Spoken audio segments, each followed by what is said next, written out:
Hello guys, mwaramutse mute, murashima Imana, murakomeye, makuru ni meza, nanjye ndakomeye kandi ndashima Imana. Imana ni nziza, ikomeje kuturinda. Imana yatsindiye isoko ryo kuturinda. Imana ishimwe cyane kandi habwa icyubahiro kuko ari nziza kandi ko itabura ukwigenza. Uyu munsi rero kuri itariki ya 30 ngufitiye iki? Ngufitiye inkuru nziza yuko amakripto arimo azamuka. Mu by'ukuri amafaranga y'ikoranabuhanga arimo agenda azamuka.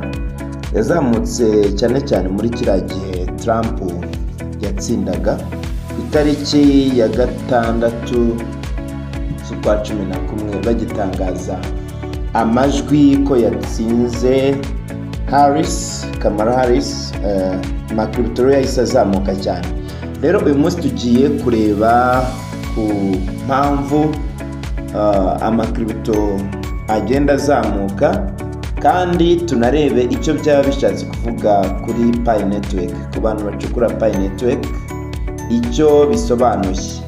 Rero mbere yuko twinjira muri iyi nkuru, reka ngusabe gukanda kuri subscribe kugira ngo ino channel ikomeze gutera imbere, ikomeze kuzamuka. Ni Jingo Nyemazi ubagezaho amakuru atandukanye ajyanye n'amafaranga y'ikoranabuhanga. Rero ukande kuri subscribe, like, share. Niba hari n'igitekerezo ufite wifuza kutugezaho uwandike muri comment. Murakoze cyane. Rero reka twinjire mu nkuru. Inkuru mbafitiye ni inkuru ivuga ko amakripto arimo azamuka bidasanzwe. Vango ubungubu nk'urugero Bitcoin igeze ku giciro cy'amafaranga cyangwa cy'amadolari angana n'ibihumbi 96,708 iyo uyavunje mu manyarwanda, kuko idolari riri kuvunjwa 1,378, usanga ari miliyoni 132,876,792. Ubu ngubu niyo Bitcoin iri kuvunjwa mu madolari kuri iyi saha. Rero ibingibi bivuze iki? Ibingibi bivuze ko Bitcoin ifite agaciro ko hejuru cyane. Gusa mu minsi ishize Bitcoin ku itariki ya 22 z'ukwa 11, Bitcoin yari iri hejuru, igeze mu bihumbi 99,665. Kuba mu manyarwanda ugasanga angana na miliyoni 136,939,710.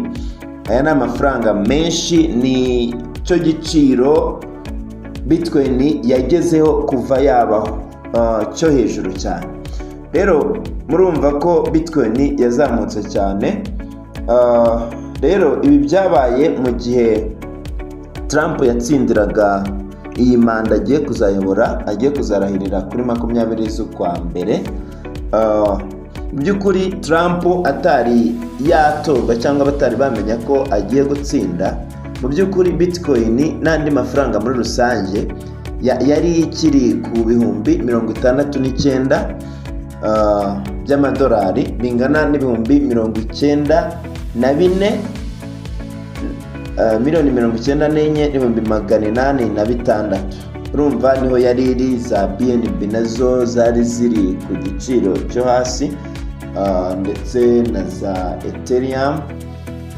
Ariko agitorwa, bakimenya ko yatowe, ko azayobora, izi kripto zahise zizamuka cyane. Nta nubwo ari Bitcoin gusa, n'izindi zose zahise zizamuka. Rero ni icyerekana ko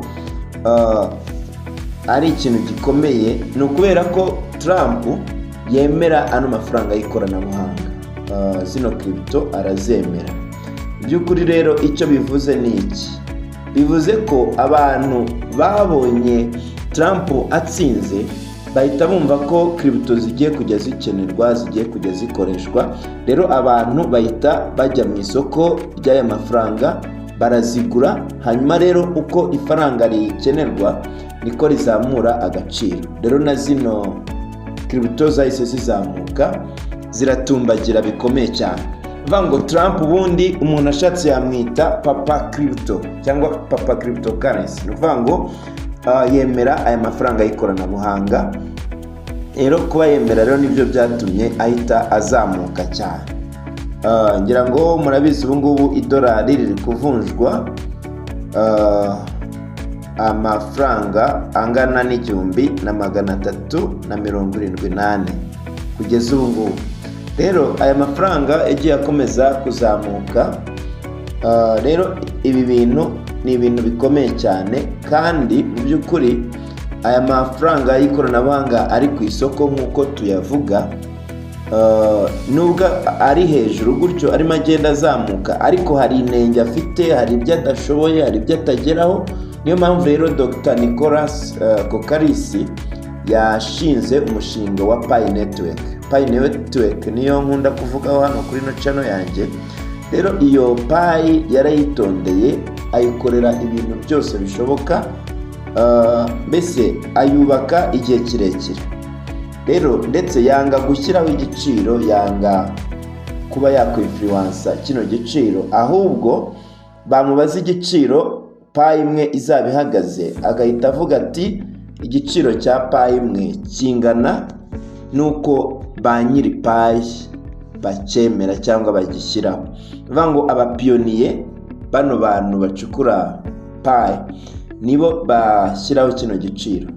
Rero niyo mpamvu habayeho survey cyangwa ubushakashatsi, kagenda babaza abantu, ese mwebwe mwumva igiciro cya Pi imwe cyazangana n'amafaranga angahe? Rero abantu bagiye bavuga ibiciro bitandukanye, hanyuma birangira rero igiciro cyumvikanyweho n'abantu benshi cyangwa cyemejwe n'abantu benshi kingana n'amadolari 314,159 wayakuba mu manyarwanda. Cya giciro cy'idolari mu manyarwanda ugahita usanga ari 1,431,654 n'amafaranga 466. Rero iyi Pi niyo iri hejuru y'ano mafaranga y'ikoranabuhanga, nubwo itarajya ku isoko. Iki giciro cyaremejwe ku ma blockchain ahantu hatandukanye muri GitHub. Kino giciro cyaremejwe. Uvango rero nuko uyu Nicolas Kokaris atari yavuga yasona ino firimbi ngo avuze firimbi ya nyuma. Mu by'ukuri kino giciro bashaka ko aricyo Pi izatangiriraho. Mu by'ukuri ibi bintu ni ibintu bikomeye cyane. Rero impamvu kino giciro gishoboka nuko abantu buriya bagira imbaraga. Rero ikintu abantu bemeje nta mpamvu yuko kitashoboka. Buriya abantu bagira imbaraga, abantu iyo bishyize hamwe bakemeza ikintu kirashoboka. Rero niho uno Dr. Nicolas Kokaris abera umuhanga. Ntago yashatse ko Pi izanyura kuri exchange, ahubwo yashatse ko Pi izajya ikora mu buzima busanzwe, abantu bakayikoresha, bakajya guhaha, bakajya ku ma website bagahisha Pi, bakishyura service, bakishyura goods, ibicuruzwa bitandukanye. Mu by'ukuri rero iki ni ikintu gikomeye cyane, ni amafaranga ahambaye. Wowe ufite Pi umenye ko mu minsi iri imbere uzaba uhagaze neza cyane. Rero iki ni ikintu gikomeye. Rero bishatse kuvuga iki? Ni ukuvuga ngo iyi Pi itagiye ku isoko vuba yaba irimo ihomba, kubera ko abantu bakeneye crypto ari benshi. Rero kuba bakeneye crypto ari benshi bishatse kuvuga ngo nyine niyo mpamvu ziri kuzamuka. Rero Pi itagiye ku isoko vuba, itakorewe launch hakiri kare, mu by'ukuri Dr. Nicolas Kokaris yaba ari mahomba bikomeye cyane. Niyo mpamvu rero gahunda ihari ari uko iri faranga rigiye kujya hanze vuba mu mpera z'uyu mwaka, ndetse mu matangazo agenda atangaza akomeza kubivuga ko gahunda bafite ari uko bazafungura mu mpera z'umwaka. N'abavuga bati ni itariki ya 31 z'ukwa 12, yego ntawe uzi itariki ariko ni mu mpera z'umwaka, reka rero dutegereze. Rero wowe utari wamenya n'amafaranga y'ikoranabuhanga, ukwiriye gukora ubushakashatsi kandi ukamenya ko habamo ibintu bijyanye no kuba umuntu yahomba. Bisaba kubanza ugakora ubushakashatsi, mbese ukareba ifaranga ritaguteza ibibazo, ifaranga ridahindagurika. Niyo mpamvu Pi Network yashyizweho. Ni ukuvuga ngo murumva amakiribito agenda ahindagura ibiciro, ugasanga ryazamutse ryamanutse, ariko kiribito yacu yo Pi Network yo nta gahunda ifite yo kumanuka, ahubwo ishobora no kuzazamuka ikarenga kiriya giciro tuvuga. Rero mu by'ukuri wowe utari wajya muri Pi Network urimo ucikanwa, kuko aya ni amahirwe ntagereranywa, ni amahirwe atazagaruka. Hari abantu bagiye bamayininga Bitcoin, hanyuma ugasanga bakoresha imbaraga nyinshi, bagiye bakoresha mashine kuko nizo zakoraga icyo gihe. Rero Bitcoin yajya hanze ugasanga abantu barimo bazigura ibintu bidafite agaciro, cyangwa bari gutanga Bitcoin nyinshi cyane, ku buryo hari umuntu watanze Bitcoin 10,000 kuri pizza 2. Nawe nyumvire ayo mafaranga yahombye, yafate uyakube n'igiciro cya Bitcoin ubu ngubu, urebe amafaranga yahombye ukuntu ari amafaranga menshi cyane.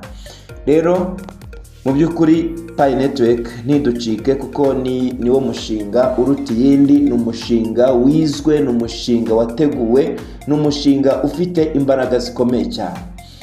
Rero mu by'ukuri reka duharanire ko iyi Pi Network amahirwe yatuzaniye ataducika, kugira ngo natwe mu minsi iri imbere tuzagere ku masoko atandukanye yemera Pi, kuko inganda zirahari, amasoko, amakampani atandukanye azajya yemera kwishyurwa muri Pi.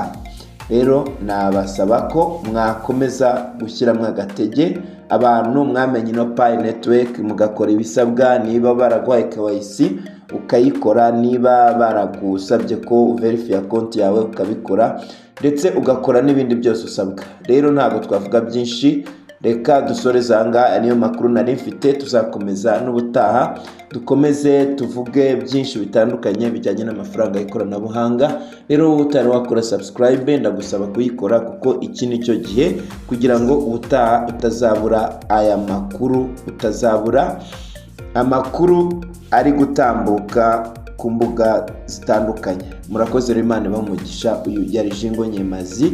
Imana ibarinde, abafite ingendo mugendane nayo, ibintu byose murerekezaho amaboko. Imana ibafashe, abagize ibyago namwe mwihangane, kubera ko mu buzima bibaho. Mu by'ukuri rero reka dukomeze dutegereze amakuru ari imbere. Imana ibamugisha. Ciao ciao.